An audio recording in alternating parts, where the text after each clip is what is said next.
Hello, everyone, and welcome to today's webinar hosted by the Clean Energy Ministerial CCUS Initiative.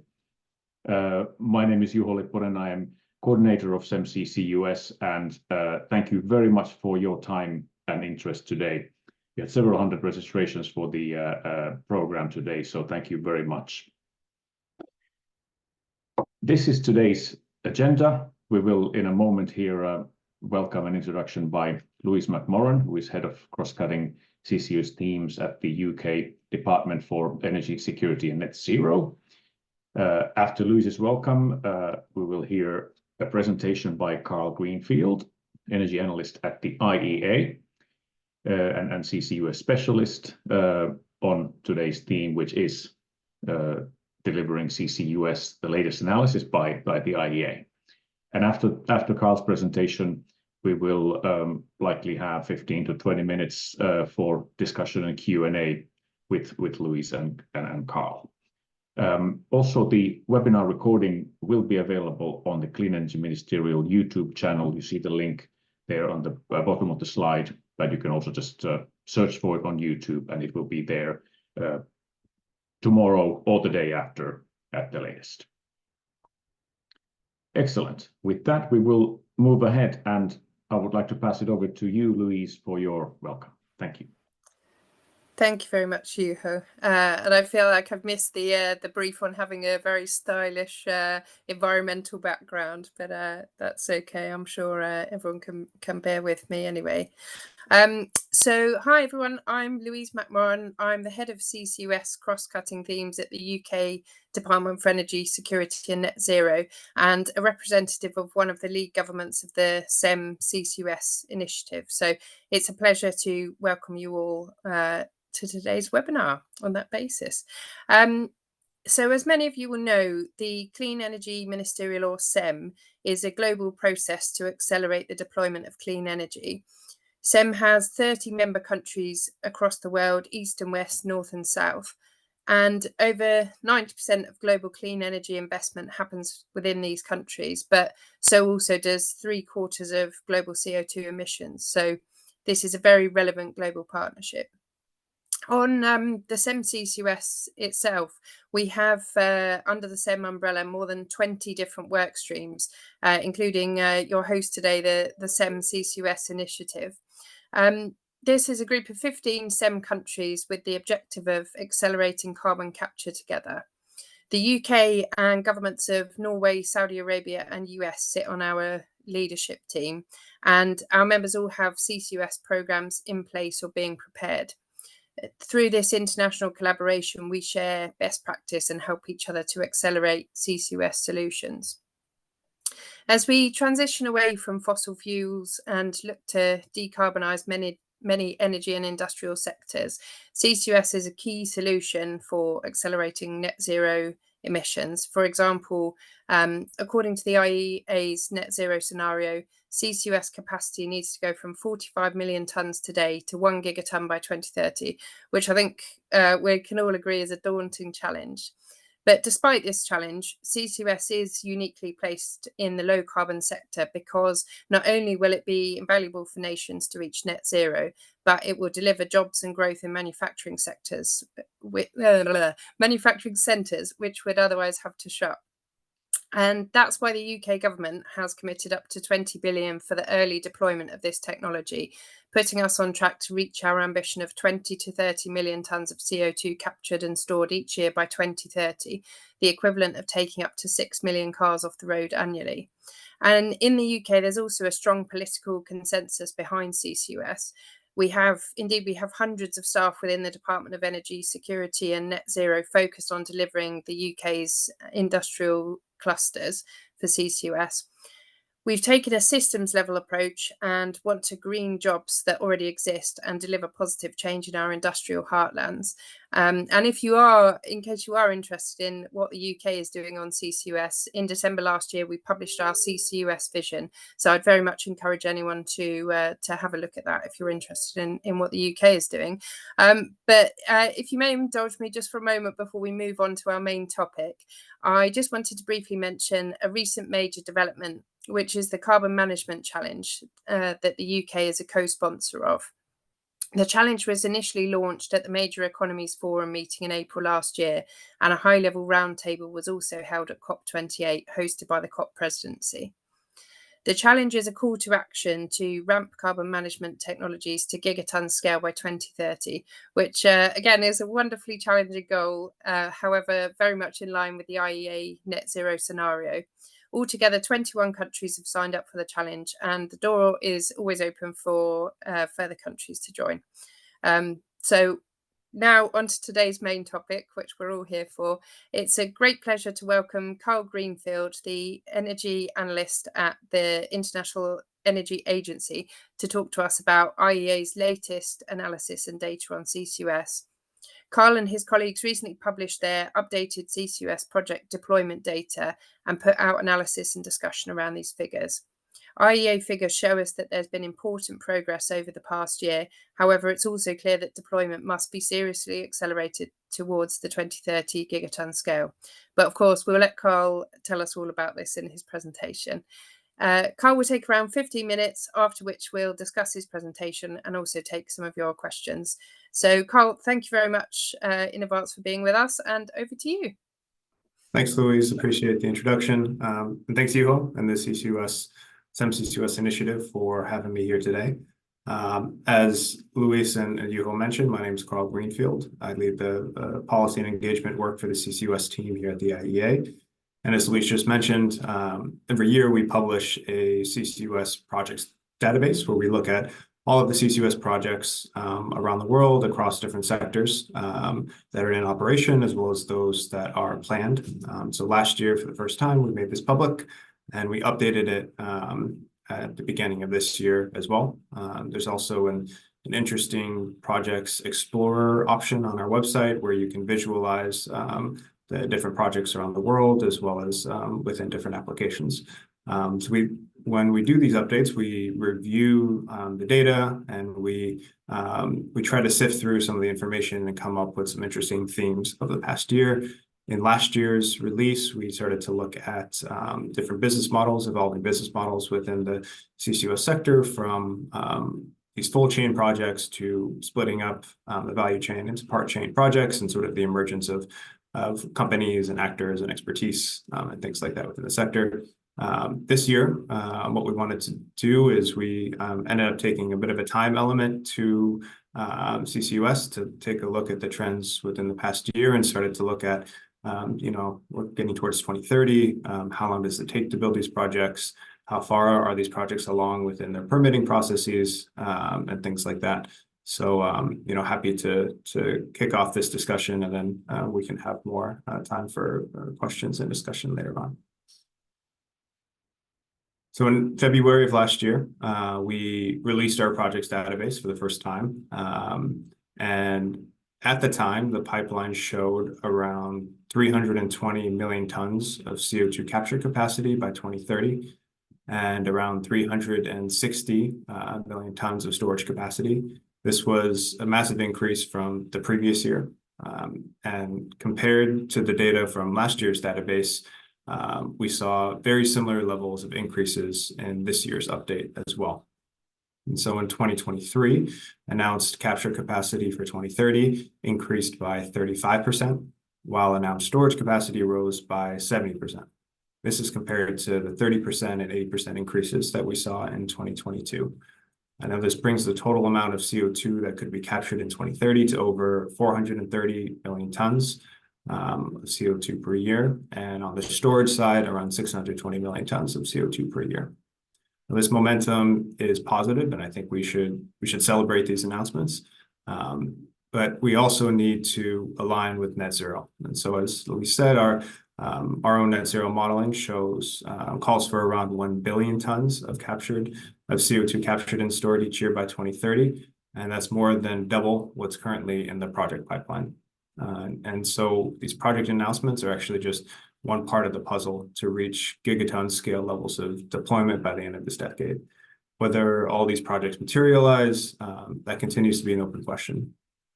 In 2023, we saw around 10 capture facilities enter operation, and almost 20 projects reach a final investment decision. And so again, this is very positive to see.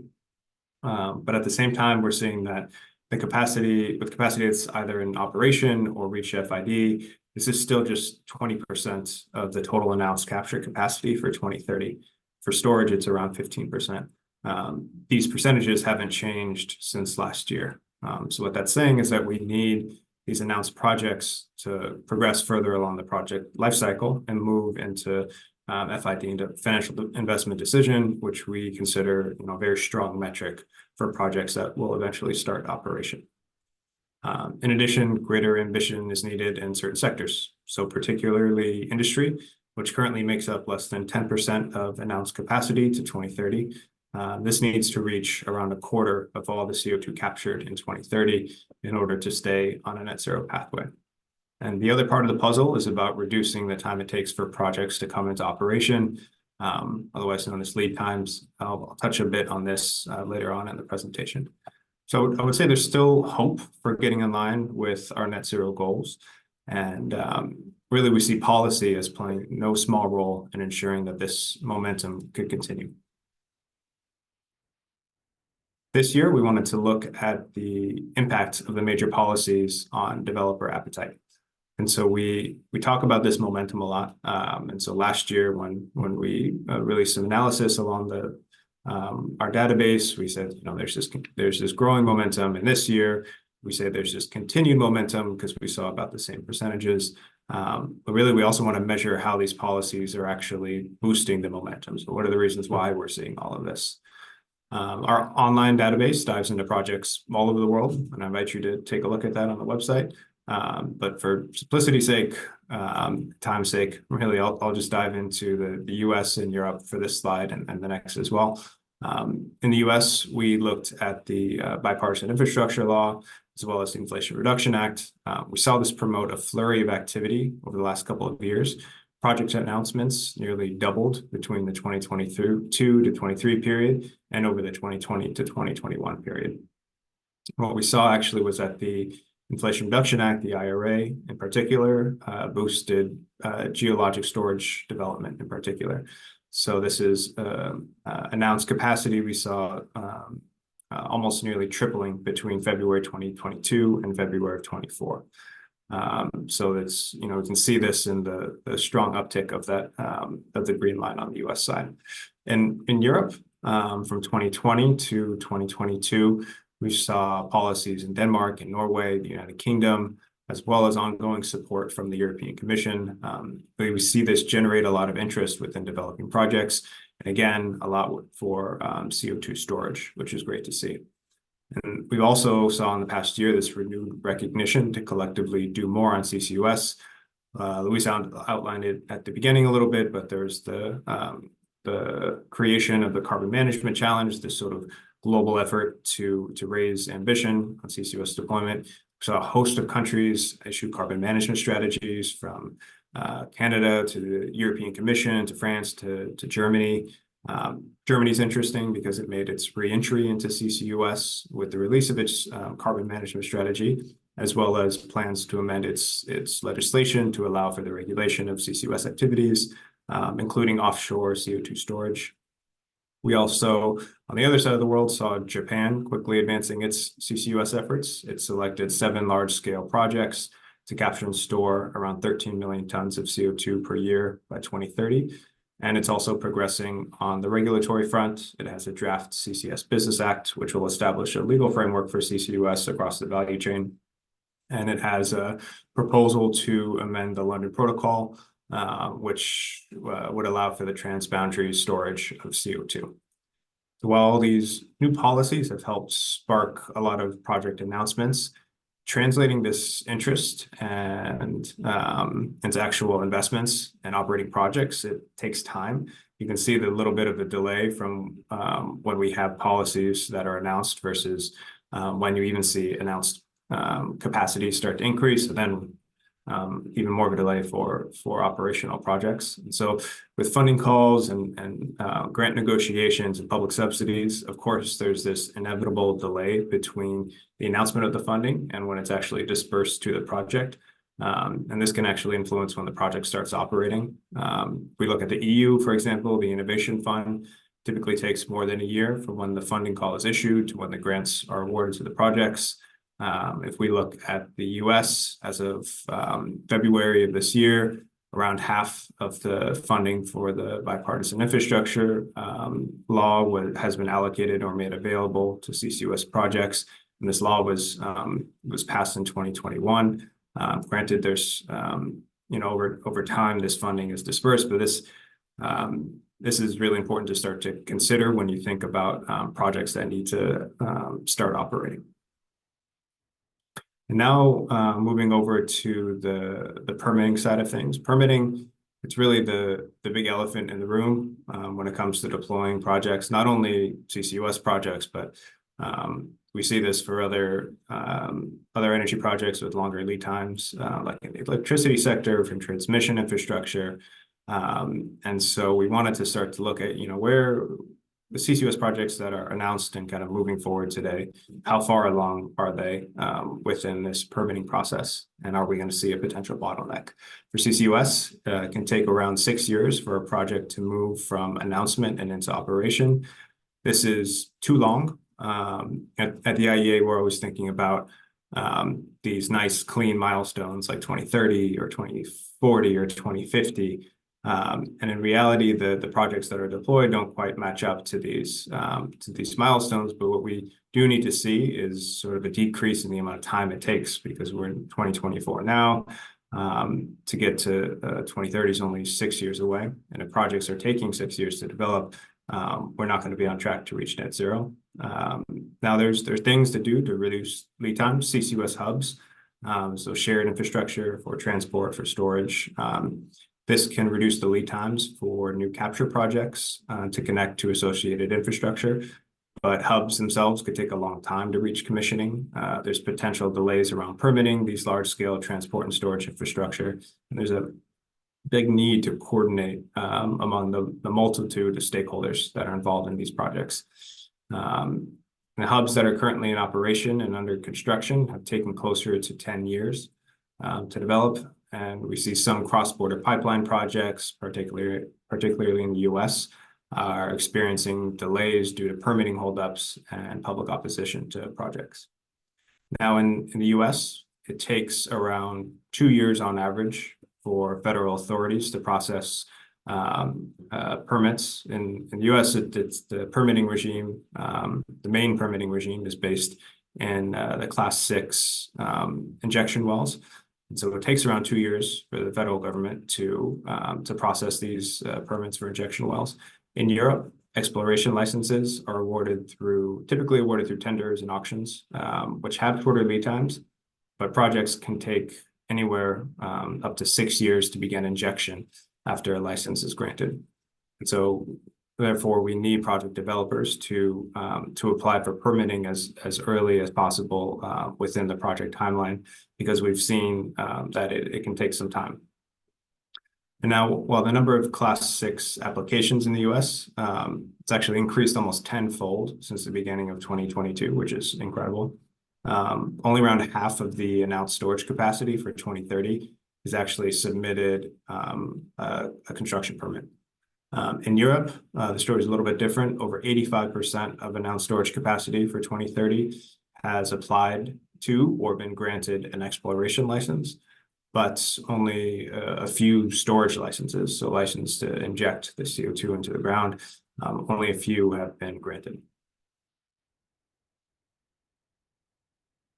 Now, in conclusion, what we saw in 2023 was really sustained growth of CCUS project announcements. What we saw the previous year in 2022, that was really unprecedented in terms of growth. And so seeing this continue in 2023 was really encouraging to see. And this actually enables us to put us on a pathway to reach this gigaton-scale deployment by 2030. We've seen that policies have shown to spark developer and investor interest, kind of having a real direct impact on the project pipeline. And this also is an encouraging step to see. But then, as we also saw, the current project pipeline, while it's been growing over the past couple of years, if we look at it just today and what's going to be in operation of 2030, we're still only halfway to that gigaton scale on the capture and the storage side. And so in order to stay in line with this net zero pathway, we not only need this momentum to continue, so we need the same relative amount of projects that are being announced last year to be announced the next year, and the next year, and the next year. So it's a very challenging but doable thing. We've seen this last year. So we need that momentum to continue. We need a greater focus on industrial emissions. And so right now, most of the CO2 that's captured is in natural gas processing. But to keep in line with this net zero target, we need CCUS CO2 capture deployment within industry. So like on steel plants for cement production. We also need more projects to reach financial investment decision and start operation. And so not only do we need this momentum to continue, but we need all these other things. And finally, we need these project lead times to be reduced. Again, on average, it takes around 6 years. It's possible for projects with enough shared infrastructure for that lead time to be reduced to around 4 years. And if we're able to do all of these things, then we could very much be on track to reach this gigaton scale deployment. But I'll stop here, and then maybe we can hop into a discussion with Juho and Luis.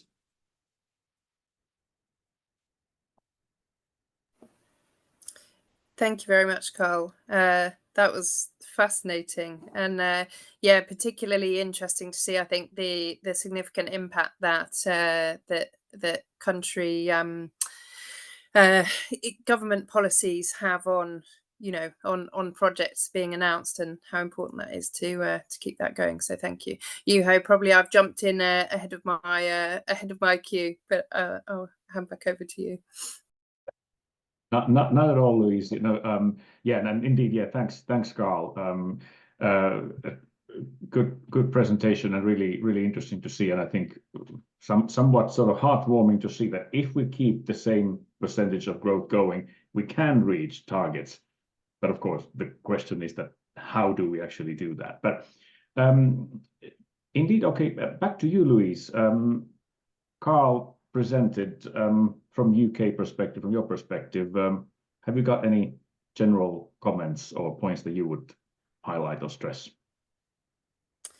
Yeah, I think as I said there, it's the policy side of it that I think is really interesting for me, and I think a real challenge. Sitting in a country government at the moment that is obviously grappling with some of these challenges, trying to work out how you can kind of set the right conditions to support projects to get up and running as quickly as possible is really tricky. So I really appreciate seeing that writ large in your data. I think that's really important. And just generally, as you say, understanding that the scale of the challenge, that we really do need to be getting so many more projects online to meet our targets and get to net zero. So I think that's something, and the UK government is conscious of, and also through our international work, for example, on the carbon management challenge, that and through the CEM CCUS group, that we really do need to be working together collaboratively to speed that decarbonisation process up. So thank you. That's really helpful. I really appreciate seeing that data. Thank you. Yeah, thank you, Luis. And Carl, if we dive a little bit into that data, you mentioned the 35% increase in projects, and even more on the storage side year on year. What kind of projects have actually come out? Can you comment a little bit on that increase and what it consists of? Yeah, definitely. Maybe just actually taking a step back a bit, we saw at least 10 large-scale CCU, 10 large-scale capture projects come online in 2023. And some of the projects that came into operation that were really interesting, we had 3 projects in China come into operation, and then in the US we had Petronova restart its operations. And so, as some of you on the call might know, Petronova was operating a few years ago and then was mothballed, and the capture side of the plant was put on pause for a bit, and that just restarted. So that's interesting to see. When we look to the Middle East, where around 15 projects are currently in various stages of development, 3 are already in operation. We saw new CO2 transport and storage hubs announced in Bahrain, which is now a new member of the participant in the Carbon Management Challenge, as well as in the United Arab Emirates. We had ADNOC reach a financial investment decision on the construction of a 1.5 million ton capture facility at its gas plant. We saw Porthos in Europe reach a final investment decision in 2023 as well. And Porthos could start injecting around 2.5 million tons of CO2 per year in its offshore gas fields by 2027. We saw the Ravenna CCS hub in Italy make a lot of progress, and actually it should start fairly soon this year, 2024. And we saw a lot of FIDs, not a lot, but we saw 5 FIDs across different capture facilities, across different applications, which are needed for net zero. So like hydrogen facilities in the Netherlands, 2 of them took FID. A bioenergy CCS plant in Denmark take FID, as well as an ammonia plant as well. And I mentioned this earlier, we have around, currently we have around 65% of operating CO2 capture capacity focused on natural gas processing plants. This is one of the lowest cost applications. But what's really promising, Juho, is that we started to see interest in other applications. And so based on the current project pipeline, by 2030, capture capacity, both from new construction as well as retrofits of plants, if all these projects came into operation, this could amount to around 95 million tons of capture capacity for hydrogen, around 90 million tons for power generation, 50 million tons from industrial facilities like cement and steel. And the number of FIDs that were taken last year, 2/3 of these FIDs involved these use cases, involved hydrogen, involved power generation, involved industrial facilities. So this was really interesting and promising to see. This is 2/3 compared to 40% that we saw take FID in 2022. So like I mentioned, we need to diversify towards some of these industrial capture applications. And so it's promising to see the FIDs last year start to contribute to that of what we need to see. Thank you, Carl. Of course, what we see from your numbers as well is the sort of large number of project announcements, and then of course the differences between the announcements and those that come into operation at a point in time, and not all always succeed, unfortunately. And that's not a typical. That's not only about CCUS. That's the same with any energy or large infrastructure project. So, Carl, have you at the IEA looked at this as well in any way? That how do we maximize the percentage of the planned projects actually to be brought into operation? Is there a magic formula or some key points to ensure that? Well, I wish there was a magic formula. I think at the end of the day, it'll look very different for each project. And so to put things into context, again, we had around 10 capture facilities go into operation last year, 20 projects reach FID. But this, I mentioned this earlier in the presentation, as a percentage of the capacity that's in operation or reaching FID is around 20% of the full project pipeline of all the announced capture capacity for 2030. And without this number increasing and more projects reaching that financial investment decision, we're not going to make it to our net zero goals.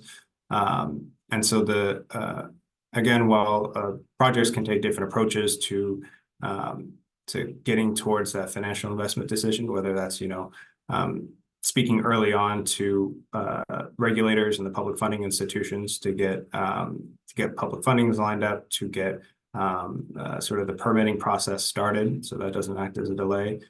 These are things that project developers can start to do, speaking with local communities to ensure that where your project is, especially for the hubs for the transport and storage hubs, where it may involve multiple stakeholders. Having those discussions early on in the process can be very helpful to ensure that projects can kind of reach FID. But really, projects need to step outside, or developers need to step outside their comfort zone a little bit and look to other companies and organizations to partner. So moving past this financial investment decision to the start of construction is challenging. Establishing partnerships and coordination across the chain can be really helpful. So for these part chain projects where one company is capturing the CO2, another company is transporting it or storing it, starting the early discussions with customers or with off-takers, those companies that are going to take that captured CO2. Getting these arrangements in place can take some time. Often it's two different industries that are talking to each other. So starting to build these relationships early on we could probably see some benefits later down the road. And partnerships can even be developed within the same industry. So that's identifying your suitable EPC partners, engineering, procurement, and construction partners, but also expanding this into the financial and investment communities. And so I know CEM CCUS, the initiative, has had a focus on this over the past year or so, bringing in the financial community. Oftentimes, these two groups are speaking. They may have the same goal, but they're speaking two different languages. And so starting to partner and build these relationships early on in the process can help ensure that projects that are just announced can kind of move their way further along this project chain. Yeah, thank you. I think, yeah, there's indeed, like, in some ways, there's two aspects to this. One is to ensure that the maximum number of maximum percentage of projects actually hit FID, but then also that the lead times are reduced. Like you were talking about 6 to 7 years in your talk and in your previous analysis, and I think previously the IEA figures have also kind of hinted to the fact that we would need to shrink the project lead times down to 3 to 4 years to really also remain on that gigaton-scale target. You probably touched a little bit upon this already, but do you have anything else to say about shortening project lead times from IEA perspective? Yeah, I think there's a few things in order to reduce lead times, and you hit it before. So yeah, it takes around 6 to 7 years for projects to start operation. And our analysis shows that if we can get that down to 4 years, then we could stay on track, and we have momentum, and we diversify into industry, then we can keep on track with net zero.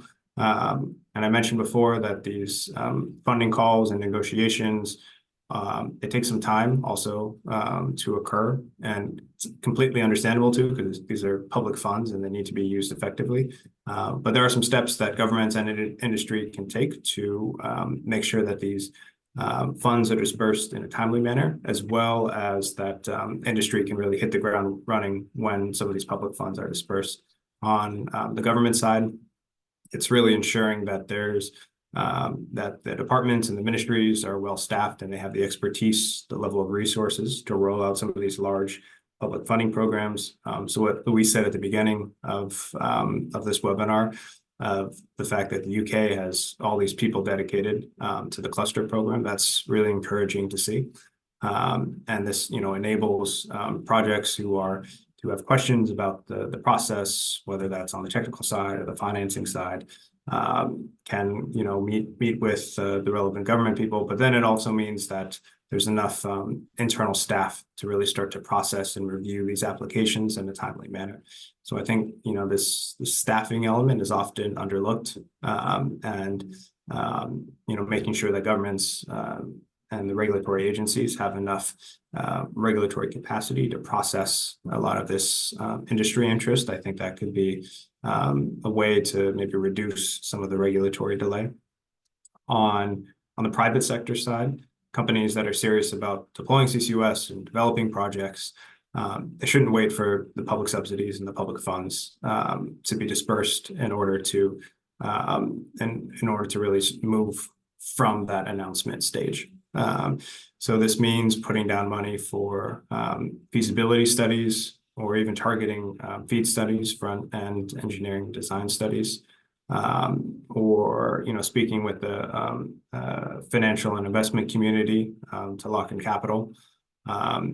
Having these discussions and putting up upfront money at the beginning, this could make and allow companies to be much better placed in the long run, so that if they do apply for public funding, that they're able to really ramp up really quickly, as opposed to receiving public funding for a FEED study or even a feasibility study, and that taking time, and then not every feasibility study is going to result in a project. So for the private sector to be able to take on some of this work instead of waiting for the public subsidies to come, I think this can help reduce some of the lead times. And then on the permitting side, we need permitting to maintain high quality reviews, to make sure that the CO2 is safe and safely secured, and also to ensure the public that the activities that are being conducted and transporting the CO2, storing it underground, ensure to the public that this is a safe process. So we need these permitting processes to happen. At the same time, governments can start to maybe accelerate some of these administrative procedures, really having clear permit approval timelines. It sounds fairly simple, but it's really helpful for the private sector to see about how long it would take from when their application is submitted to when there's a deciding factor if it's approved or denied. Having these clear approval timelines could be helpful. For some regions or jurisdictions, having a one-stop shop for permitting activities. This could make sense in some areas where a CCUS project, one that's capturing the CO2 from one industry and then transporting it long distances, either by pipeline or by ship, and storing it, making sure that that the whole process for permitting this project is clear, and maybe having one regulatory agency sort of dealing with this, that could be helpful. Again, in some regions, in other regions it might not be. And even all the way to the supporting capacity building and sharing best practices for successful permit applications. And so, the governments can kind of take some of these steps in order to take initiative on the permitting process. And on the project developer side, on the private sector side, I mentioned this a little bit, but really, again, starting as early as possible within the project process to start stakeholder outreach and stakeholder engagement. So this means including local communities in these initial discussions. This can ensure that the benefits are shared of the project. It can reduce concerns about the project. And we've seen this, success stories and demonstration projects and pilot projects across the world. And so there's a lot of information out there of how a company can communicate this information to the public.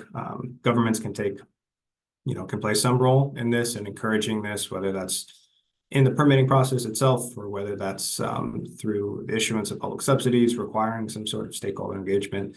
But doing these steps early on can help mitigate any potential opposition to projects later on. Thanks, Carl. That's very comprehensive. Louise, if you think of the sort of shortening of lead times from a government perspective, government program perspective, any thoughts from the UK measures that you're taking, issues here? Thank you. Yeah, and some really useful tips there, Carl, that I've been noting down. I think for us, the go-to is very much industry, what we call industry across the table and around the table. So very much a private-public sector collaboration, which I think is really key. That kind of partnering aspect of things. I think previously, the UK held a cost challenge task force, which identified what we needed to do to make CCUS a reality in the UK. And lots of those things are long term. So, those do take time and don't speed the projects up necessarily, but obviously put the right environment in place. So things like the importance of unlocking early investment through a long-term stable policy environment. Also catalyst projects that learn through doing, and so that in the short term, obviously those projects get set up, and they may take a while to get going, but over time, as the innovation comes back through those projects to future projects, which is the idea that we have in place in the UK at the moment of our cluster model, that should hopefully speed up future projects so that things get going quicker and we get to where we all want to be. And I would say the other thing for the UK is we're very lucky to have a wealth of subsurface experience in the UK. So for us, we really draw on that expertise quite a bit and use those oil and gas skills to help us in progressing some of the projects and getting those moving quicker. But it's very much as Carl said earlier, there very much isn't a silver bullet, unfortunately. But those are some of the things we're thinking about at the moment. Thanks. Thank you, Louise. We have a couple of minutes left. One point I'd like to still raise, and that's hubs and clusters. And Carl, you mentioned them as well, and so did you, Louise. But I think we've been thinking in the past several years that hubs and clusters is the new paradigm and makes sense. And no doubt it does. Carl, you did point out that it sometimes takes a long time to actually develop them. And while they will make things faster for an individual capture project further down the line, if it takes 10 years to develop a hub, it's also really long. So have you any thoughts on how you might speed up hubs development in general? Yeah, I do. I think it's I think, like I mentioned before, connecting to existing CO2 transport and storage infrastructure, this can reduce the lead times for those capture projects that want to connect, and even those that may be dispersed. So those that aren't in these tight-knit industrial clusters. So I'm thinking cement plants, which are generally further out. Hubs can definitely reduce lead times for those, but there's this risk that the first hubs may take longer to develop than full chain projects. And so look at the Northern Lights project, for example, in Norway, which could be the first operating transport and storage hub within Europe.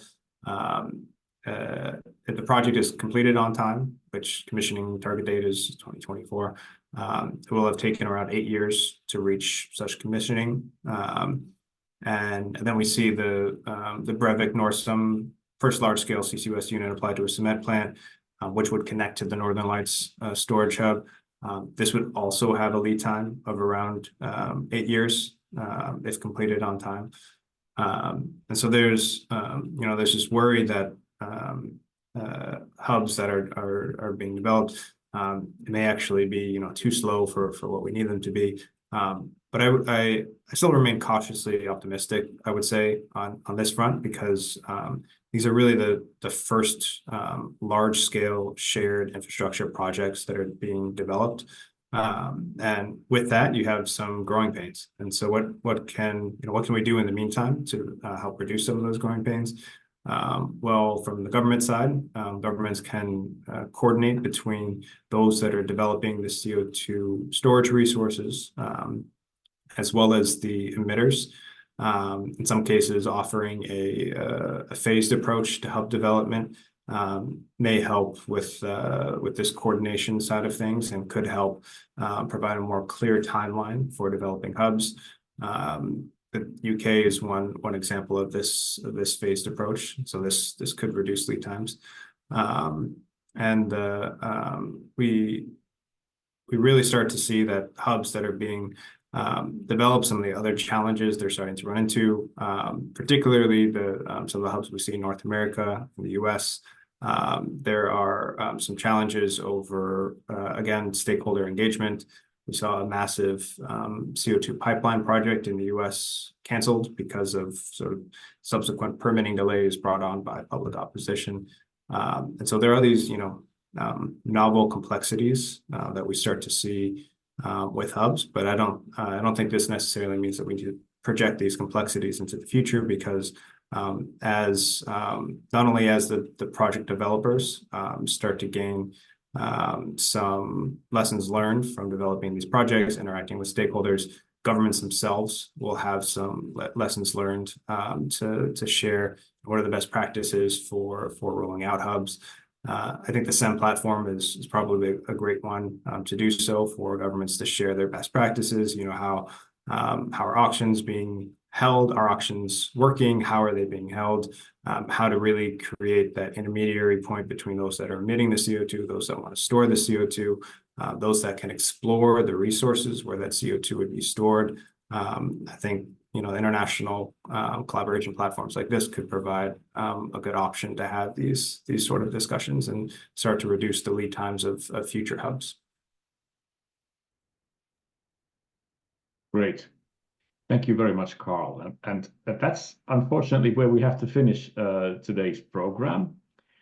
So Carl, thank you very much for your presentation and all the IEA data, and kudos to you and the colleagues for all that continuous work on carbon capture. Keep that up. Louise, thank you for the UK viewpoints and for co-hosting the webinar today. And everybody out there, thank you for your time and interest. And as said, the recording will be available over the coming 24 to 48 hours on the Clean Energy Ministerial YouTube channel. And with that, we finish. Thanks, everybody. Have a good day. Thanks all. Bye. Thank you.